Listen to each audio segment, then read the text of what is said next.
بسم الله الرحمن الرحيم الحمد لله رب العالمين والصلاة والسلام على أشرف الأنبياء والمرسلين سيدنا محمد وعلى آله وأصحابه أجمعين أما بعد. So inshallah, today we will be continuing on to the next letter, which is the letter Kaf. So today's topics are, first thing is, how's the letter Kaf pronounced? Secondly, how Kaf is pronounced when it's mutaharrik, when it has a fatha dhamma kasra. Lastly, how is Kaf pronounced when it's sakin, and specifically when it has a quality of something called hams, which is a breath sound, which we discussed before for the letter Ta. So first is, how's the letter Kaf pronounced? So Kaf is pronounced kind of similar to Qaf as we did yesterday, when contact is made between the back of the tongue, right over here, the back of the tongue, and not the R, the area around the soft and hard upper palate in the back. So when we go up, if you feel up on the upper part of your mouth, your palate, it'll be about hard over here. Then after that, it's gonna get softer and softer. Then it gets really soft right over here. So this is the really soft area. That's the slightly hard area, and the calf is somewhere touching a bit all of it. Qaf was pronounced by directly touching just the soft area. Qaf. Kaf is pronounced by touching more of the hard area than the soft, but it's kind of going into both of those areas. So the area is slightly in front of the area for Qaf. So Qaf is a bit back right here. The back of the tongue is touching something around here for Qaf, and for Kaf is touching somewhere right around here. So like the letter Qaf, this area is completely closed off, stopping all airflow. So you'll have air coming through here, but because of the Kaf, it blocks the entire area off. It doesn't allow the air to actually go through. That's what happens when we try to pronounce a Kaf. And we'll discuss this in a bit more when we just talk about the sakin version of it. So that's, in a nutshell, how the tongue's positioning is when the letter Kaf is pronounced. Moving forward, how is Kaf pronounced when it's mutaharrik? So when Kaf has a haraka, very simple. When we put the tongue up there on the upper palate, we release it, and then we make the motion for the haraka that we want to pronounce. So for example, if there's a fatha, so once our tongue is up there, we release it and make the motion for a fatha. Katibun, ka. So you'll see it. You'll feel it in the back of your mouth that is touching there, and then we release it, and then we say the fatha, katibun. Next one is kubita, ku. So same thing. We release it, and then we kind of make our lips a bit round to make the dhamma, kubita. Next, with the kasra, kitabin. So that's what's happening. You're just releasing it and then making the sound. This is not a popular mistake, but some people, they don't properly touch the top of their mouth, and they don't close it off. Because of that, instead of the tongue touching the top, instead of being ka ku ki, the sound they bring out is ka ku ki. That's incorrect. Katibun, kubita, kitab, that would be incorrect. That means your tongue isn't touching the top. There's a gap left in the middle, and I actually have few students that do pronounce the gap like that. Instead of saying kana, they're gonna say kana. That means you're not, the tongue isn't touching the top fully, which would be incorrect. Moving on, Gaffe Second. This is where it's going to get a bit complicated, even though people think Gaffe is simple. Gaffe Second. So we discussed this, whatever I'm about to discuss right now, we discussed this in more detail in Ta. So in case anyone wants to get a revision, you may go to the letter Ta. But like the letter Ta, the letter Kaf is unable to carry its sound when it's second. What that means is, for example, the letter Mim, you can carry the sound when it's second. You can carry it. With the Noon, you can carry it. With the Lam, you can carry it. With the Ghain, you can carry it. So all of those letters, you can carry the sound. With the Ha, you can carry it. With the Kaf, that's not possible. You cannot carry a sound with a kaf. It will just drop dead the moment you try to carry it. So this is due to a quality which we discussed before called shidda. Right? It's called shidda. Shidda means when a letter you're pronouncing, it forces you to close off all of the air or sound that's trying to come out. Because of the way the letter is pronounced, all the air and sound gets completely closed off, which makes it almost impossible to pronounce a Kaaf Second without completely blocking the air. The other letters that are second, you can do it, but while keeping your tongue or teeth wherever they are. For example, lam, tu, dir, you can keep your tongue wherever it is. But with Kaaf, you won't be able to do that. Right? It won't work because the sound just dies off.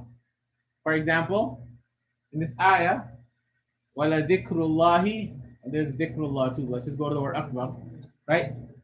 So if you'll notice, the sound will kind of die off once you try to pronounce it. Wala dhikrullahi, akbar, akbar, up, like it closes off. Up, bow. So you can't carry it up. It stops. Up. You cannot carry it because your tongue is fully touching the top part of your mouth. To overcome this problem, what happens is you're supposed to release your tongue, even though it's second. Even though it's second, you're supposed to release your tongue from the upper palate, letting a bit of that air that's gathering behind out. So there was air coming up because you closed off that area because of the Kaaf, the air can't get out. So you have to release that area a bit to let that small breath sound come out. So it'll turn into, instead of akbar, it'll be ak. There'll be a small sound coming. Akbar, akbar, akbar. This is called hams in Tajweed. Ta had the same thing, so we discussed the same thing there. So now the whole process of when you're trying to pronounce a Kaaf that second is like this. So when you first start off pronouncing a Kaaf that second, what's going to happen is you're going to start off with up. It's blocked, right? Up. And you're trying to say up. It's blocked because the air was coming out and then you brought your tongue up and you blocked the sound. After that, part two of pronouncing it when it's second is you release that area. So you see that area right there, it gets released to allow that air to finally fully flow out. So when you start pronouncing it, it blocks it. Then after that, you let it go and it comes out. So it shouldn't be akbar, it should be akbar. And to pronounce a Kaaf without letting the breath out is common in other languages. In Urdu, for example, you do not do this. This concept is not there in Urdu, right? When they say Akbar in Urdu, someone's name is Akbar, they're gonna say Akbar. They're not gonna say Akbar. They're not gonna say Akbar. That's not how they say it in Urdu. They're gonna say Abu Bakr, or Abu Bakr, right? It just closes off. In Arabic, it's Bakr. There's a K sound there. So in Urdu, this concept is not there. So if you're used to pronouncing a Kaaf Second in Urdu, this will be new to you because the way you were doing it in Urdu is not the way that it's done in Arabic. They're two different languages. And this is, of course, Tajweed. So it's not Akbar, it's not Allahu Akbar. That's wrong because you're closing it off. It's not Allahu Akbar, it's Allahu Akbar. Allahu Akbar. There has to be that sound, that area that's released. And just one quote of Imam AlJazeera rahmatullah alayh. So Imam AlJazeera rahmatullah alayh, it's considered to be one of the greatest teachers of Tajweed, and everyone does his books, and I've mentioned him before. So Imam AlJazeera rahmatullah alayh mentions in his book called An-Nashr fi Qira'at al-Ashr, he says, as for Kaaf, what's intended when pronouncing the letter Kaaf are the attributes of shidda and hams. Shidda means when the air closes off. Up. Hams means when you let the air out. Up. Bow. Shidda is when it closes off. Up. Hams is when you let the air out. Up. Bow. Up. Bow. There's closing and opening. Up. Bow. Up. Bow. So he says that that's what you're supposed to do with the Kaaf that second. Otherwise, it will lead to something which Imam AlJazeera rahmatullah alayhi calls a al-gaf as-samma, a deaf gaf. That's what he calls it, a deaf gaf. When you don't do this, when you don't release the air, he calls it a deaf gaf. So if someone has Allahu Akbar, wala dhikrullahi Akbar, he's saying that's a deaf gaf, right? Because you didn't let the air out. You're not letting its air out. And then he mentions too that this type of deaf gaf where you don't let the air out, it's found in non-Arab languages. He says, yes, in other languages outside of Arabic, it is a thing. Right? In non-Arabic languages, yes, they do have deaf gafs there where they don't let the air out. But he says in Arabic, letting the air out is necessary because that gaf, which is pronounced without the letting the air out, is not allowed in the Arabic language. Right? He says, فَإِنَّ ذَلِكَ الْكَافَ غَيْرُ جَائِزَةٍ فِي لُغَةِ الْعَرَبِ. It is not permissible to pronounce a kaf without letting the air out in Arabic. So in Urdu, it's okay. In other languages, it's okay. In Persian, it's okay. In Arabic, not allowed because that's not what a kaf is in Arabic. So it has to be Allahu Akbar, not Allahu Akbar. Not Akbar, not wala dhikrullahi Akbar. Now let's, after we've understood all of that, let's go through the Kaaf Second examples. So when Kaaf is second, the back of the tongue will first be placed on the upper palate. That's the shiddah, closes off this area. Then it will be released to create a breath sound. So it's not actually you're creating a new sound, it's that same air that was trying to come up and you're just letting it go through. So for example, faktubu. So you have to, the sound has to be there, faktubu. And the next example, which is an ayah we just read today, so I was like, why not just give that example? وَالسَّمَاءِ ذَاتِ الْحُبُكِ Hubuk, book. So it can't be وَالسَّمَاءِ ذَاتِ الْحُبُكِ Hubuk, that will be wrong. It will be hubuk, that will be wrong. Hubuk, there's a little sound that's there. Third example, Surah Nashr or Surah Sharh, whatever you want to call it. وَرَفَعْنَا لَكَ, there's two. ذِكْرَكَ.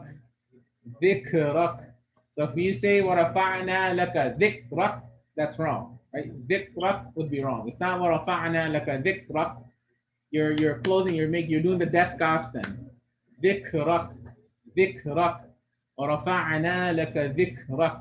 So there's two of them. So it can't be ذِكْرَكَ, that would be wrong. It's ذِكْرَكَ. So again, in Urdu and other languages, yeah, there's a deaf gaf, but in Arabic and in Tajweed, that is something that would be incorrect. So